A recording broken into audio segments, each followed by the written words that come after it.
मुसलमान होने की संख्या चल तो रहा। मौलाना तौकीर रजा के करीबियों पर कसा योगी सरकार का शिकंजा। मौलाना तौकीर का दामाद मोहसिन खान हुआ गिरफ्तार। छुपेंगे, हमने जितनी मदद करना थी आपकी भी करी, इनकी भी करी, सबकी मदद करी। अरे मैं चल आइए, चलिए।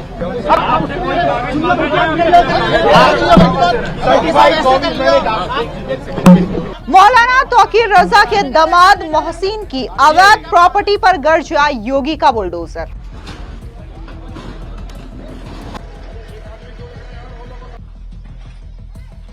तौकीर रजा के करीबी का घर और रिसोर्ट भी हुआ सील। बरेली बवाल के बाद योगी सरकार का सख्त एक्शन जारी है। मंगलवार को तौकीर रजा के दामाद मोहसिन रजा खान को भी पुलिस ने गिरफ्तार कर लिया है और इसी के साथ ही उसका रिसोर्ट भी सील कर दिया गया है। आपको बता दें, दरअसल मोहसिन रजा के घर में बने गैराज को अवैध तरीके से पाया गया है, जिसके बाद यहां पर प्रशासन की टीम बुलडोजर लेकर के पहुंची, लेकिन इस बुलडोजर को देखते जो मौलाना तौकीर का दामाद है मोहसिन, वो पूरी तरीके से भड़क गया, जिसके बाद वो पुलिस से बहस करने लगा और बाद में पुलिस ने उसको समझाने की कोशिश की, लेकिन यहाँ पर मोहसिन अपनी जिद पर अड़ा रहा, पुलिस की बात नहीं मान रहा था, जिसके बाद पुलिस ने मोहसिन रजा को गिरफ्तार कर लिया।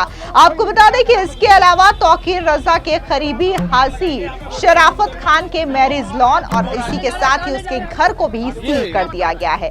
दरअसल आरोप लगाया गया कि जब पुलिस टीम बुलडोजर लेकर के मोहसिन रजा के घर पहुंची तो वो पुलिस के साथ बदसलूकी करने पर उतारू हो गया, जिसके बाद पुलिस ने कार्य में बाधा उत्पन्न करने के आरोप में मोहसिन को गिरफ्तार कर लिया। आरोप है कि नाले की जमीन पर कब्जा करके मोहसिन ने ये गैराज बनाया था, जिसकी वजह से यहाँ पर योगी सरकार का बुलडोजर पहुंचा और अब तस्वीरों के माध्यम से आप देख सकते हैं कि एक एक करके जो अवैध संपत्ति बनाई गई थी तौकीर रजा के दामाद मोहसिन की ओर से, उसे पूरी तरीके से ध्वस्त किया जा रहा है। और ऐसे में जिस तरीके की बहस की गई पुलिस के साथ मोहसिन रजा और उसके साथियों ने, उसके बाद वहां पर काफी ज्यादा भारी फोर्स भी तैनात कर रखा गया, यानी कि ये बुलडोजर एक्शन जो कि आप लाइव तस्वीरों में देख रहे हैं वो भारी फोर्स की मौजूदगी में हुई है। तो वहीं दूसरी ओर बात अगर हम योगी सरकार में मंत्री दानिश आजाद की करें तो उन्होंने भी बरेली में जो बवाल हुआ है इसको लेकर के बयान दिया और उन्होंने खास तौर से अपने समुदाय के युवाओं से अपील करते हुए कहा कि आप किसी के राजनीतिक हिस्से का टूल किट ना बने, बल्कि सच्चाई को अपने आंखों से देखें। सुनिए क्या कुछ योगी सरकार में मुस्लिम मंत्री दानिश आजाद ने कहा। नहीं, देखिए, सबसे जरूरी बात है कि किसी से मोहब्बत का इजहार ये करना कहीं से गलत नहीं है। मैं भी आई लव मोहम्मद मैं भी कहता हूं, लेकिन उसके लिए हमारे समाज के लोगों को बरगला के उनको सड़कों पे उतारना गलत है। जिस मौलाना ने भी, जो भी मौलाना ऐसा कह रहे हैं या बरगलाने की कोशिश कर रहे हैं, वो पूरी तरीके से हमारे कौम के लिए गलत काम कर रहे हैं। जिस कानपुर की घटना की जिक्र ये लोग करके हमारे समाज को बहकाने का काम कर रहे हैं, पहले मैं अपने समाज से अपील करना चाहूंगा कि उस कानपुर की घटना की सच्चाई को हम सबको जानना चाहिए। कानपुर में किसी भी थाने में कहीं भी कोई एफआईआर आई लव मोहम्मद लिखने पे नहीं हुई है। जो भी ऐसा कह रहा है वो गलत कह रहा है और मेरी बातों पे आप यकीन मत कीजिए। सबके पास मोबाइल है, आरटीआई है, आप आरटीआई दाखिल करके पूछ लीजिए कि क्या कानपुर के किसी थाने में आई लव मोहम्मद लिखने पे कोई एफआईआर या कोई भी कार्रवाई हुई है क्या? नहीं हुई है। लेकिन बरेली में हमारे ही कौम के कुछ मौलाना लोग, उन्होंने हमारे ही कौम के नौजवानों को बरगलाने का काम किया। मैं सबसे पहले अपील करूंगा, हो सकता है कई लोगों को मेरी बात खराब भी लगे, लेकिन मेरी ये राय है सबसे कि हमको किसी के राजनीतिक एजेंडे का टूल नहीं बनना है। हम सब अपने रसूल से प्यार करते हैं, हम सब अपने रसूल से मोहब्बत करते हैं, लेकिन सड़कों पे आके और अव्यवस्था फैलाना ये सही नहीं है। अगर हमें किसी बात से नाइत्तेफाकी हो सकती है, हमें किसी बात से समस्या हो सकती है, हमारा मत किसी बात से अलग हो सकता है, तो उसका एक लोकतांत्रिक प्रक्रिया है। अगर हमें किसी की बात समझ में नहीं आती है, हमारी कोई समस्या है, तो हमको संवैधानिक तरीके से एक डेलीगेशन ले जाके संबंधित अधिकारियों से पहले बात करनी चाहिए। क्या किसी भी डेलीगेशन की कोई भी प्रोसेस को आगे बढ़ाया गया? नहीं, सीधे नमाज के बाद लोगों को सड़कों पे उतारने की साजिश रची गई। हमारी ही कौम के कुछ, मैं बार बार यही बोल रहा हूं कि हमारी ही कौम के कुछ मौलानाओं ने हमारे कौम के लोगों के साथ ये साजिश रची है।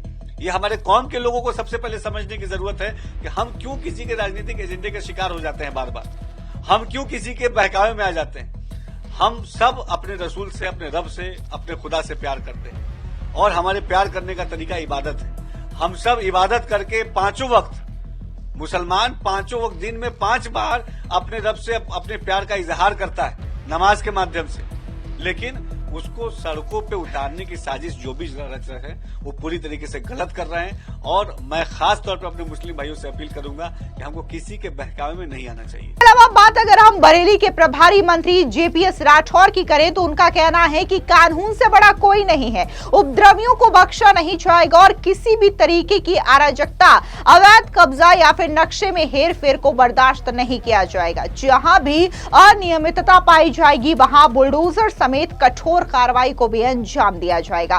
दरअसल आपको बता दें कि बरेली में जिस तरीके से हिंसा हुई है, इस पूरे मामले को लेकर के योगी सरकार का ताबड़तोड़ एक्शन देखने को मिल रहा है। फिर चाहे मामला दंगाइयों की गिरफ्तारी का हो या फिर उनके अवैध ठिकानों पर बुलडोजर चलाने का हो। इसी के साथ ही मौलाना तौकीर रजा को भी गिरफ्तार किया गया है। साथ ही मौलाना तौकीर रजा का राजदार यानी कि उसका लेफ्ट हैंड माना जाने वाला नदीम भी अब पुलिस के हत्थे में है और इसके साथ ही उन्होंने हिंसा के पीछे की असल मंशा भी पुलिस को बताई है।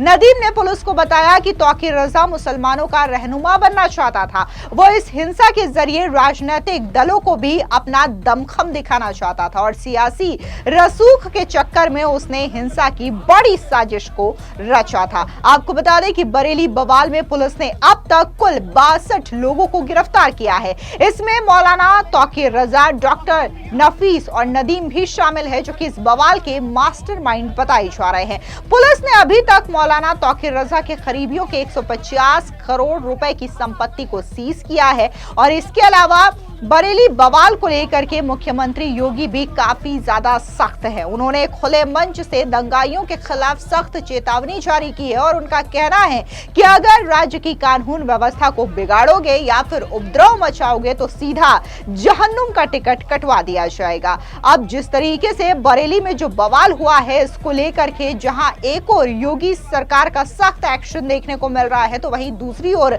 विपक्ष इस एक्शन को लेकर के पूरी तरीके से बौखलाया हुआ है। समाजवादी पार्टी के तमाम नेता योगी सरकार के इस एक्शन को लेकर के सवाल उठा रहे हैं और उनका कहना है कि प्रदेश की जो कानून व्यवस्था है वो मुख्यमंत्री योगी और बीजेपी से संभल नहीं रही है। लेकिन जो तस्वीरें सामने आ रही है वो ये बता रही है कि उत्तर प्रदेश में कानून व्यवस्था के साथ जो खिलवाड़ करेगा या फिर उपद्रव या फिर दंगा करने की कोशिश करेगा, उसे किसी भी कीमत पर योगी सरकार बख्शने वाली नहीं है। फिलहाल इस पूरी खबर पर आपकी क्या राय है, कमेंट सेक्शन में जरूर बताएं। धन्यवाद।